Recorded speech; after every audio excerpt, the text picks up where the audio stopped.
नमस्कार। कभी सोचा है कि हम सही और गलत में फर्क करना सीखते कैसे हैं? आज हम इसी दिलचस्प सफर को समझने वाले हैं कि हमारी नैतिकता यानी हमारे सही गलत की समझ कैसे धीरे धीरे एक एक कदम करके बनती है। ये सवाल तो हम सबके मन में कभी ना कभी आता ही है ना। ये एक ऐसी प्रक्रिया है जो बचपन से शुरू होती है और पूरी जिंदगी हमारे साथ साथ चलती है। तो चलिए आज इसी को थोड़ा और करीब से जानते हैं। अब इस पूरी उलझन को सुलझाने के लिए हमारे पास लॉरेंस कोलबर्ग का सिद्धांत है। समझिए कि ये एक नक्शे की तरह है जो हमें बचपन से लेकर बड़े होने तक हमारे नैतिक सोच में आने वाले बदलावों का रास्ता दिखाता है। तो चलिए इस सफर की शुरुआत करते हैं। सबसे पहले बात करते हैं उन शुरुआती पड़ावों की जहां बचपन में हमारे नैतिकता की पहली ईंट रखी जाती है। जो सबसे पहली अवस्था है उसे कहते हैं स्व केंद्रित अवस्था। जैसा कि नाम से ही पता चल रहा है, यहाँ सब कुछ मैं और मेरा के इर्द गिर्द घूमता है। मतलब नैतिकता का सीधा सा कनेक्शन होता है अपनी जरूरतों को पूरा करने और डांट या सजा से बचने से। जरा सोच कर देखिए, 3 से 6 साल का एक बच्चा, उसके लिए सही सिर्फ वही है जिससे उसे कोई फायदा हो रहा हो या खुशी मिल रही हो। जैसे अगर वो अपना खिलौना किसी से शेयर नहीं करना चाहता तो उसकी दुनिया में गलत नहीं है, क्योंकि वो खिलौना उसे खुशी दे रहा है। बस इतनी सी बात है। अब आता है कहानी में एक बड़ा मोड़। ये है दूसरी अवस्था, जहां बच्चा अब सिर्फ अपने बारे में नहीं सोचता। अब वो धीरे धीरे समाज के नियम, तौर तरीके और दूसरों की राय को भी अहमियत देना शुरू कर देता है। इस स्टेज में सही काम का मतलब बदल जाता है। अब सही वो है जिसे मम्मी पापा, दोस्त और समाज अच्छा मानता है। मतलब अब कोशिश होती है सबकी नजरों में अच्छा बनने की, ताकि शाबाशी मिले और कोई नाराज न हो। तो अब तक का सफर बाहरी दुनिया के नियमों का था। चलिए अब आगे बढ़ते हैं और देखते हैं कि कहानी कैसे अंदरूनी होती जाती है।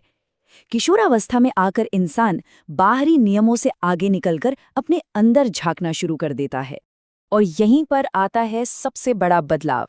देखिए, पहले नैतिकता बाहर से तय हो रही थी, समाज क्या कहेगा, नियम क्या हैं, लेकिन अब वो धीरे धीरे आंतरिक होने लगती है। यानी अब इंसान की अपनी सोच, अपने सिद्धांत ज्यादा मायने रखने लगते हैं। किशोरावस्था यानी टीनेज, ये वो दौर है जब इंसान समाज की कमियों को देखने लगता है। वो सिर्फ आंख बंद करके नियमों को नहीं मानता, बल्कि उन पर सवाल उठाता है। यहीं से स्वतंत्र सोच की शुरुआत होती है। इस अवस्था में तार्किक सोच पैदा होती है। अब नैतिकता सिर्फ इसलिए नहीं है कि सब कर रहे हैं, बल्कि इस सवाल पर आधारित है कि क्या ये नियम वाकई में सही है। सामाजिक दबाव से ज्यादा अपनी सोच पर जोर दिया जाता है। और अब हम पहुंचते हैं कोहलबर्ग के सिद्धांत के शिखर पर, वो अवस्था जहां नैतिकता पूरी तरह से इंसान के अंदर से आती है, उसके अपने विवेक से। इसे नैतिक परिपक्वता की अवस्था भी कह सकते हैं।